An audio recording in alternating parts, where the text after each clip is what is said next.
कक्षा 8 के प्यारे विद्यार्थियों नमस्कार। देखिए पिछले वीडियो में अपना जो पाठ चल रहा था चिट्ठियों की अनूठी दुनिया, उसके अंदर अपने जो प्रश्न उत्तर चल रहे थे उन प्रश्नोत्तरों में आज हम अभ्यास प्रश्न में पाठ से आगे यानी जो हम अपने व्यक्तिगत स्तर पर जो कुछ प्रश्न इसमें आए हैं जिनको हमें जानना बहुत जरूरी है और हम उनको कैसे कर सकते हैं उनके बारे में। तो देखिए पहला क्वेश्चन इसमें, किसी के लिए बिना टिकट सादे लिफाफे पर सही पता लिखकर पत्र बेरंग भेजने पर कौन सी कठिनाई आ सकती है, इसका पता कीजिए। तो देखिए हम जब पोस्ट ऑफिस के अंदर किसी भी पत्र के ऊपर सही एड्रेस लिख करके सही पता लिख करके यदि किसी व्यक्ति को बिना टिकट लगाए यदि वो पत्र हम भेजते हैं तो देखिए पोस्ट वैन जो विभाग होता है, डाक विभाग जो होता है, वो उसके ऊपर जितने रुपए की टिकट लगनी चाहिए थी उससे दुगुने रुपए का चार्ज या पेनल्टी या जुर्माना अगले वाले से वसूल करता है। यानी जैसे मान लीजिएगा यहाँ पर हमें 1 रुपए की टिकट या 5 रुपए की टिकट लगा करके और उस लिफाफे को भेजना चाहिए था और हमने बिना टिकट लगाए लिफाफा भेज दिया, तो जिसको हमने लिफाफा भेजा है उस प्राप्तकर्ता को 5 रुपए के बजाय 10 रुपए का फाइन दे करके और वो पोस्टमैन से लिफाफा लेना पड़ेगा। यदि वो ऐसा नहीं करता है तो वो लिफाफा पोस्ट ऑफिस में यानी डाक विभाग में जमा हो जाएगा। अतः हमें कभी भी ऐसी गलती नहीं करनी चाहिए, यानी बिना टिकट लिखे हुए कभी भी हमें कोई लिफाफा नहीं डालना चाहिए, क्योंकि उसके अगले वाले को, प्राप्त करने वाले को उसका दुगुना यानी उससे डबल पैसे देने पड़ते हैं।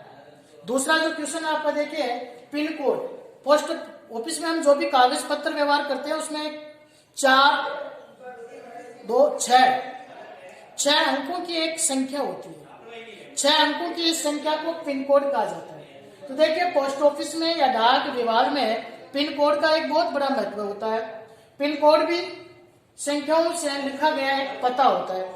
इसके अंदर हम क्या कर सकते हैं, इसके अंदर हम बहुत अच्छी तरीके से पिन कोड के आधार पर समस्त संबंधित पोस्ट ऑफिस तक हमारा पत्र पहुंच सकता है। इसके अंदर देखिए जिस तरह से 6 अंक होते हैं उसमें से पहला अंक होता है वो उस राज्य का प्रतिनिधित्व करता है, राज्य के बारे में बताता है।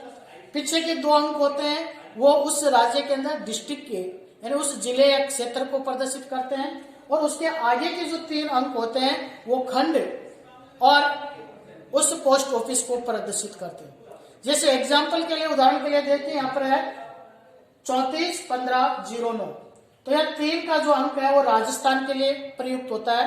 राजस्थान के लिए 3 का अंक है। देखिए नागौर डिस्ट्रिक्ट के लिए यदि हम नागौर जिले की बात करें तो यहाँ पर है 4 और 1 यानी 41।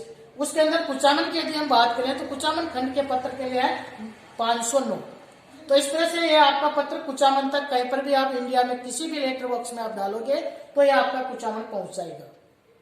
देखिए आपका जो तीसरा क्वेश्चन था, ऐसा क्यों होता था कि महात्मा गांधी को दुनिया भर से पत्र महात्मा गांधी इंडिया पता लिख करी यानी एक लाइन उस पर लिखी जाती थी महात्मा गांधी इंडिया और वो पत्र उनको मिल जाता था।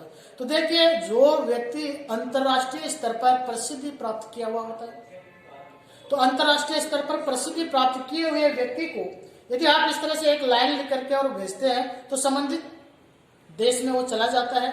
उस देश के अंदर वो जहां कहीं पर भी रहता है उस स्थान के ऊपर वहां का डाक विभाग उस पत्र को पहुंचा देता है।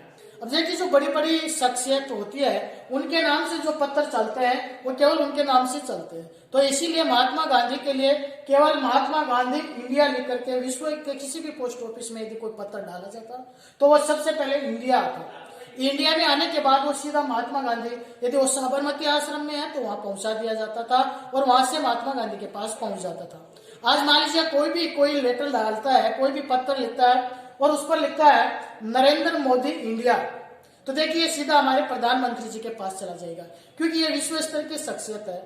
पूरा विश्व इस बात को जानता है कि नरेंद्र मोदी इंडिया के नाम से जो पत्र आ रहा है वो सीधा पीएमओ में जाएगा यानी प्रधानमंत्री कार्यालय में ही जाएगा।